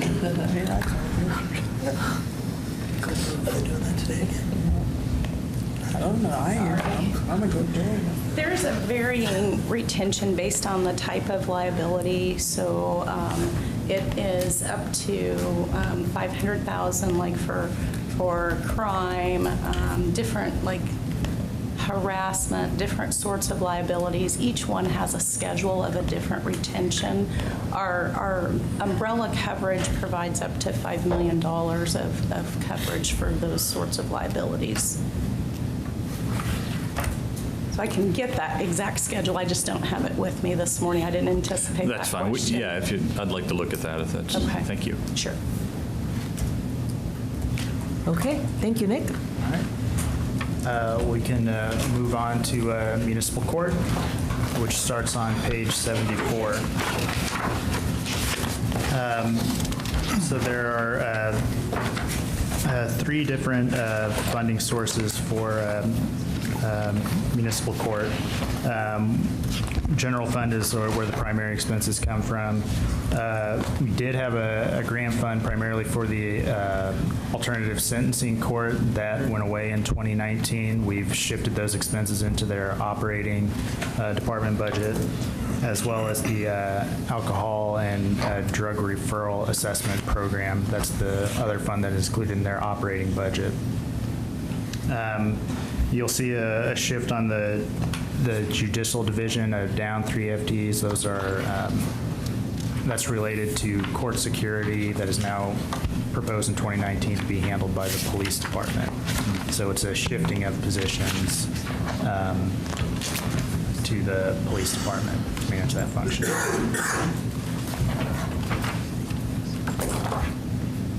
I think that actually covers the primary changes to the municipal, pardon me, it's getting late, the municipal court budget. So if there are any other questions, happy to answer them there. Don't see anything, you can move forward. Oh, pardon me. Councilman Cohen. Can I just ask, what is ADSAP? That is I mean, it's $500,000, almost $500,000. Yeah, so the big jump there is we included all of, and we've done this in a couple of different funds, is we included all of the contingency, basically the fund balance that's in that fund. We just included that as a contingency line item, so there are expenses related to that that come in over and above their regular budget, which we don't anticipate, but that's all that number is showing, is basically budgeting of the contingency in that fund. Seems like it really went up a lot over the years, so. Councilwoman Ortiz? Thank you. I have two questions. Everything's going to e-filing. Does that affect our municipal court in any kind of way financially? I am not sure of that question. I might. I know it's mandatory this month, or we're trying to get there. That's one. And then is there anything else that state statute requires that you have? I know the time before, after budget, they came back and said, hey, we have to have this. It's mandatory. Is there any equipment or anything that we need? So our technology fund would help if we do have something that comes back. We're actually looking at doing an e-filing system for municipal court, but the latest bid we got was about $181,000. We are not required by the state to e-file the state itself. So all of the district courts are going to e-filing as of June 25th. However, municipal court will not be doing that. The only time that will come up is if there's an appeal, and that's actually handled by the prosecutor's office. So they would have to e-file, but that system is in place. So the state going to e-filing is not going to affect the municipal court budget. Financially, okay. So let me ask legal that question. Are you guys equipped with everything to e-file financially? Because like I said, it's going to be mandatory. And you guys are equipped? You guys have everything you need? We're good. Okay, thank you. Any other questions? Councilwoman Hiller. I have a general question. I see we're getting close to noon, and I just wanted to compliment you not only on these budget, the way the layout is with the budget changes, but also the programmatic changes. I like what we did last year, but I like the condensed major program accomplishments, future goals. When we go back and read this and see whether we have questions, do you want us to just bring them to the next meeting, or are you wanting written submissions, whether it's budget or program related? From my standpoint, I would prefer if you have them and have the time to be able to give them to us ahead. That would be much better. That allow time for staff to prepare the answers in a much better way rather than having to think of them at the last second. So especially if they're detailed in any way regarding what we're doing. Thank you.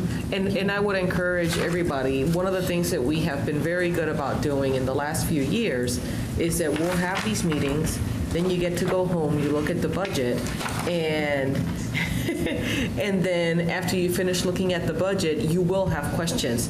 If you send those via email to staff, the benefit of it is that A, they will reply back to you in an email with not only your questions, but with everybody else's questions and the answers. Right. And in addition to doing that, they've been awesome at coming back, and they start the meeting by going by every single Q&A that we've had, so that not only do we get the benefit of having the answers, but if you haven't had a chance to go ahead and read those answers, the staff is kind enough that they read them out loud and the public gets them, and we get a chance to get that too. So as you're going through the budget, please, please, please send them via email. I would recommend send them to the city manager directly, and that way city manager can work with the staff and provide everybody the answers that you need. So city manager, not Nick. Yeah. Got it. Thank you. All right, if allowable, we can talk about the neighborhood relations budget. Please do. And then again, just to your point, is we work to get those turned around in a very quick timeline. And if you have questions today, we'll try and get them by Tuesday. And so, neighborhood relations budget is primarily funded in 3 different funds. So the general fund, the motor fuel fund, that's the inmate program that we have, and that's basically a revenue supported fund program, as well as grant funds, which are our CDBG community development block grants are funded out of that. No overall changes in positions. I'll quickly go through the changes on the division level. First is administration and community engagement. So within this, we have the social services grants that the ECD committee recently recommended and council approved. One change from 2018 to 2019 is the contracted social service grants, which is about $211,000. Those were split to different departments, and so about $140,000 of that went to police, and they're managing 3 of those contractual services, and the rest are staying within the neighborhood relations budget. So you'll see a reduction of $140,000 there, as well as recommended reduction of $12,500 to the neighborhood grant program. And those are the primary changes in the administration and community engagement budget. On the housing services on page 85, increase in $70,000 in contractual services. That's for the Shelter Plus Care Grant, or Continuum of Care Grant for rental assistance. and that's grant funded. And then on the property maintenance side, as we mentioned in the budget highlights, it's reducing demolitions from 400 to 300,000, so you see a $100,000 reduction there. And so those are the primary changes to the neighborhood relations budget. You want to move on to? On to the next. Planning. So planning is laid out a little bit different, that all of their allocations are in one division, but they are funded through the general fund as well as a couple different grant funds. The change there, city manager mentioned during our budget highlights, we added a plan reviewer for fire plans. That's reflected in development services budget. The other changes is you'll see an increase in contractual services for them to reflect the full transfer of development services from neighborhood relations. So it's mainly on the internal service fees is where you'll see an increase there. They're also one of the departments participating in the fleet replacement program, and so they have about $20,000 in capital expenses for vehicles there. What, Councilwoman Hiller? 387,000 in other, that's, So those are part of the grant fund. I believe that's neighborhood revitalization and I'll have to get a specific breakdown of what those funds are, but those are grant-related funds. So I'll have to we'll get a full breakdown of that for our next meeting. Okay. Well, yes, Councilman Emerson. Just real quick, thank you, Mayor. Mr. Hawkins, on page 91, down the bottom there, you say in the changes, they increased contractual service to $18,000 due to $3,000 increase utility fees. Is that, I haven't went through the entire book yet, but I went through a lot of it last night, and I don't see anywhere else that utility fees increased. What was particular about this? So we didn't call it out just because of the dollar amount. In a lot of departments, it wasn't significant. Really, we hand out budget instructions every year to departments, and they pay kind of their share of the utilities for the building based on kind of the allocation of the space that they have. And it just so happened in planning that the increase was enough that we put it in the changes. Okay, thank you. But generally, I think depending on the utility, went up maybe 2% over 2017 actuals. Yeah, just surprising, because I would think they would be a small user of utilities versus like, some other departments with hundreds of people. So, thank you. maybe I'll have space here. I was going to say we have to talk to Mr. Feiender. So it seems it is noon, and I know that there are a ton of community events today. I know that Councilwoman Hiller and I will be at Juneteenth. City Manager, Chief of Police, and I will be at 5 o'clock celebrating with a group at the Vinewood. So I said Chief. He's raising his hands at me. So my question is, are we at a point that we have really had a lot of ground covered? Would you like to have a pause here and then we re-engage in this conversation at the next allotted time that we have for this? Mm-hmm. And I hear, and I see everybody smiling, saying she's letting us out at noon. Yes, yes. Okay, so City Manager Nick, thank you very much for the work that you have put into not only the broader version of the budget, but the way that you have organized this so that it's very simple for us to see, like Councilwoman Hiller said, the accomplishments, the future goals, and especially those notations. A lot of people that do budgets understand that the life of the budget is in the footnotes, because people typically look for the variance and they want to know what the variance is. So we appreciate the work that you guys have done. I want to thank all the council members for showing up today. I know that it's a Saturday and we see a lot of each other, but I think that we kind of like each other, so that's okay. Also want to say thank you to the chief and to Mary and to our staff for being such gracious hosts. They had treats for us. I saw Mary this morning carrying the pans for the cinnamon rolls that we had today. So if there is no no further business, I would call an adjournment. Hey, Nick, can I ask you a question?